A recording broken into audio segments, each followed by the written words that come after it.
Қайырлы күн баршаңызға. Бүгін сіздермен мерекелік дастарханға ерекше әдемі сән беретін, дәмі де өте керемет болып шығатын салаттар дайындаймыз. Ең бірінші осы Pringles қосылған салат дайындаймыз.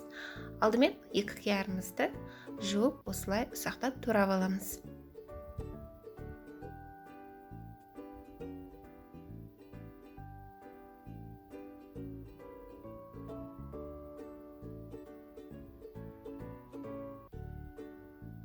Турап алған қиярымызды кеңірек тысқа саламыз және бір суда піскен жұмыртқамызды сарысынан ақ уызын бөлек алып, ақ уызын ұсақтап турап қиярымызға қосамыз.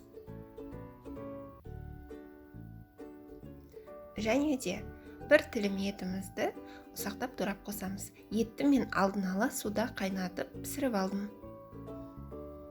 Және консервіленген жүгері қосамыз. Сәл қара бұрыш және тұз қосамыз. Бәрін жақсылап араластырамыз. 2 ас қасық майонез қосып, және де бәрін жақсылап араластырып аламыз. Жұмыртқамыздың сары уызын, яғни ұсақтап дайындап аламыз.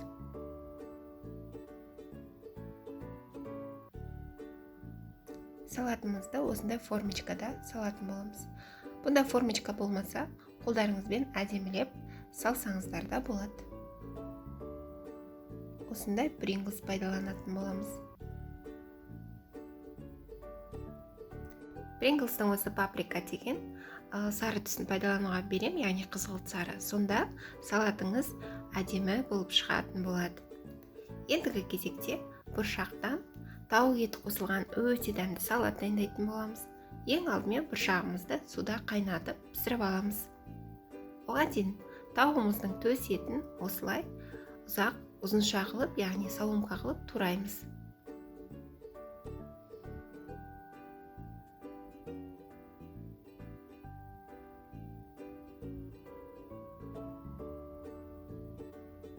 Бәрін турап алған соң, табамызға сәл сұйық май құйып, тауығымыздың төс етін салып қуырамыз. Кішкене тұз саламыз және кориандр саламыз. Бәрін жақсылап араластырамыз.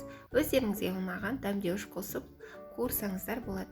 Және де қасықтың сәл ұшымен куркума қосамыз. Куркума өте әдемі сарғыш түс беретін болады. Сәл қуырылған соң копченая паприка қосамыз. Сонда ерекше әдемі дәм беретін болады. Жақсылап араластырып, және де 3-4 минут пісіріп аламыз.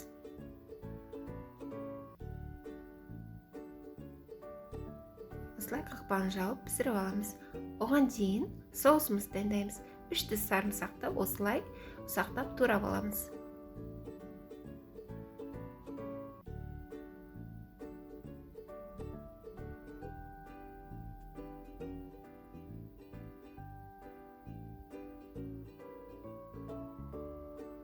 Шоңылдау ыдысымызға салып, үстінен копченая паприка қосамыз. Және қызыл ашты бұрыш қосамыз. Және кішкене кориандр қосамыз. Үстінен ысытылған сұйық майымызды құямыз. Бәрін жақсылап араластырамыз. Соусымыз дайын. Ендігі кезекте кішірек жіңішкелеу 3 қиярымызды осылай ұзынша қылып тураймыз.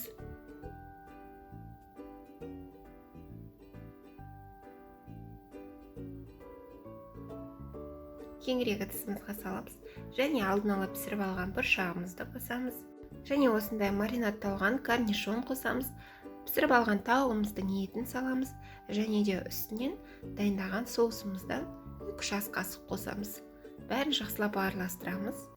Және де помидор черриді 3-4 бөлікке бөліп қосамыз. Артынан осындай кинзаны ұсақтап турап қосамыз. Укроп, басқа да көкшөп пайдалансаңыздар болады. Бәрін жақсылап араластырамыз. Салатымыз сіңгенше енді салатын корзинамызды дайындайтын боламыз.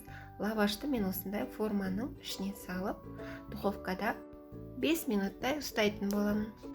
Және де бізге осындай шарт лаваш қажет болады. Оны осылай ұзыншақ қылып, одан кішірек 4 бөліктерге бөлеміз және оны 3 бұрыш қылып, осылай кесіп дайындап аламыз. Табымызға май құйып, лаваштарымызды салып, чипсы жасап қуырамыз. Қызарған соң, сұйық майдан алып сорғытамыз. Корзинамыз дайын болды. Дайын болған салатымызды үстінен салып, осылай чипсымен өздеріңіздің фантазияларыңызға қарай әсемдесеңіздер болады. Бұл салатты қалай әсемдеп, қалай салсаңыздар да өте дәмді салат.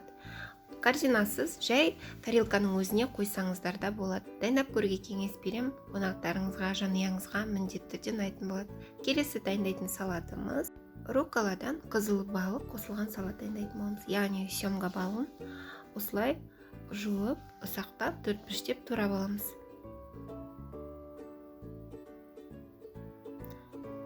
Осындай духовкада пісіретін ыдысымызға салып, бетіне сәл тұз қосамыз, кішкене кориандр қосамыз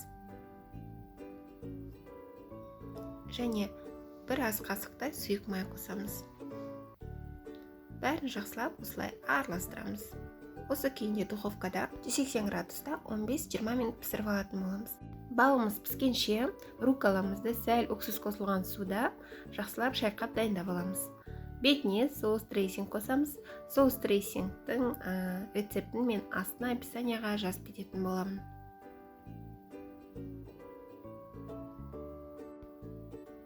Балықтарымыз піскен соң сәл салқындаған соң осылай әдемілеп шет-шеттеріне қойып шығамыз. Одан бөлек бізге осындай черек сана қажет болады. Осылай көлденеңінен кесіп 2-3 бөлікке бөліп аламыз. Бұдан бөлек бізге және гальбани моцарелла мини ірімшігі қажет болады. Оны да осылай ортасынан бөліп дайындаймыз. Салат дайын болды, өте дәмді. Сіздердің қонақтарыңызға, жанұяларыңызға міндетті түрде ұнайтынына сенімдімін. Менің арнамда бұдан да басқа әдемі дәмді салаттардың рецептері бар. Рецептерді жіберіп алмас үшін тіркеліп қоңыраушаны басып қойыңыздар. Алда бұдан да басқа әдемі дәмді салаттардың рецептерімен бөлісетін боламын. Рецептерім ұнаса, жақындарыңызбен бөлісіп, лүпіл басып пікір жазсаңыздар өте қуанышты боламын. Көріп тамашалағандарыңызға рахмет. Сау болыңыздар.